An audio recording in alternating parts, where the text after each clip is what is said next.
Olá, querido amigo, tudo bom? Que alegria estar com vocês em mais um estudo da lição de Escola Sabatina. Chegamos à lição de terça-feira, que tem como título A Estratégia Final de Satanás.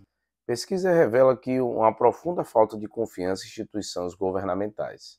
As pessoas vivem em busca de um líder que una as nações, traga paz, traga amor entre as pessoas, já que cada dia que passa vemos guerras, problemas entre as civilizações.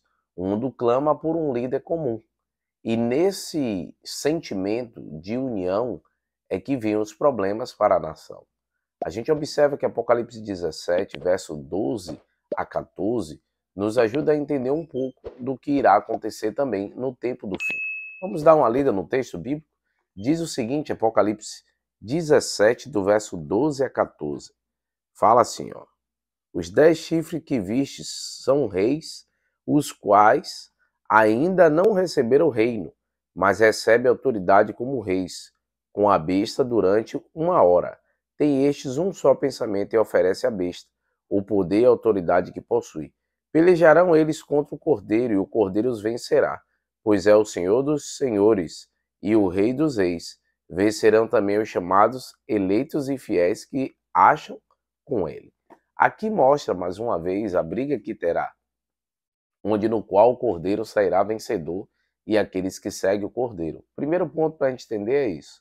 Mas diz também, já interpretando, que esses 10 chifres são 10 reinos que ainda não começaram a reinar. A gente observa que Daniel 7 fala sobre os animais, fala também ali sobre os chifres. Em outro momento de Apocalipse fala sobre 7 chifres, que são 7 reinos, e até a gente não associa que os 10 chifres são o mesmo dos 7. Quem seriam então os 10? Quando você olha dos 7, são 7 nações que viria, então aí você coloca o Egito, a Síria, Babilônia, Medopécia, Grécia, Roma Imperial e Roma Papal. Mas quando chega em Roma Imperial, ela teve ali o seu fim, o seu último imperador, Rômulo Augusto, que reinou até 476 depois de Cristo. E o que foi que aconteceu? Ele foi vencido por tribos que se estabeleceram no território de Roma de 351 a 776, e as nações que lá chegariam a ser formadas. Então, que tribos foram essas? Foram 10 tribos. Na estátua de Daniel, seriam os 10 dedos do pé, misturado com barro ali, né?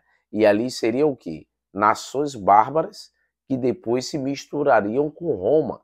Então, ó, 351 alamanos, que veio se tornar a Alemanha, 351 os francos, que veio surgir a França, 406 os búlgaros, que veio se tornar a Suíça, e por aí vai, os visigotos, que veio se tornar a Espanha, anglo-saxônios, que é a Inglaterra, lombardos, a Itália, vândalos, extintos, ostrogotos extintos e herúculos extintos. Então, 3 nações foram extintas devido às guerras que teve com Roma. Ficou 7. Não significa com isso que são 7 reinos. Até mesmo Stefanovic, ele diz que essas representações dos 10 reinos, eles se tornariam no tempo do fim várias nações que se uniriam para que assim esse poder político-religioso pudesse reinar novamente. Lembre-se que a gente falou dos 7 reinos, no qual o último seria qual? Roma Papal. E Roma Papal teria esse papel de unir de novo essas nações, como nós acreditamos que vai acontecer no tempo do fim. A lição chega até a comentar o seguinte: quando as invasões germânicas do norte começaram a atingir a Europa Ocidental, Constantino se voltou para a igreja, se converteu para que tivesse uma união. Em Constantino, o povo se uniu, agora ali o império com o povo, para que pudesse vencer essas tribos, cerca ali do 4º século até o 5º século.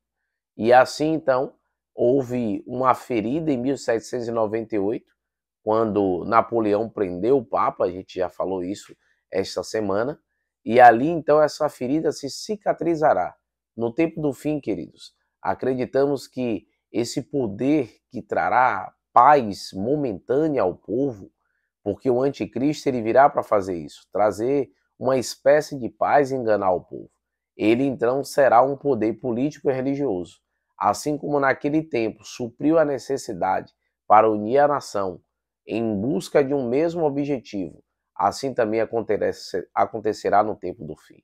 Não que haverá uma união política e religiosa no aspecto das pessoas se voltarem para a verdade de Deus, mas sim uma contrafação da verdade, onde no qual o inimigo usará homens para se colocar no lugar de Deus e, em vez de levar a adoração ao Deus verdadeiro, trará a adoração sobre si mesmo.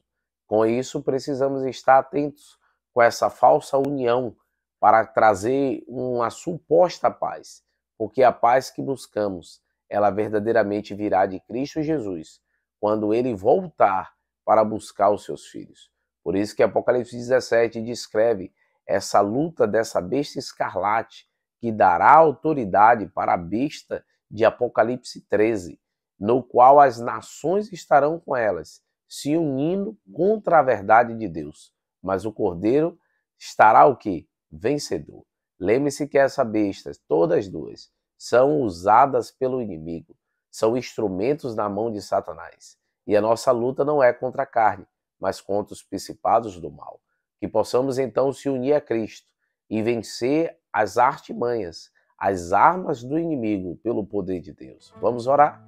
Querido Deus, ó Pai, abençoe a cada amigo que está participando conosco nesse estudo da lição, que a Tua graça, poder esteja sobre eles e que possamos avançar na fé, possamos confiar em Ti, entendendo que o Senhor cuida de cada um dos Seus filhos.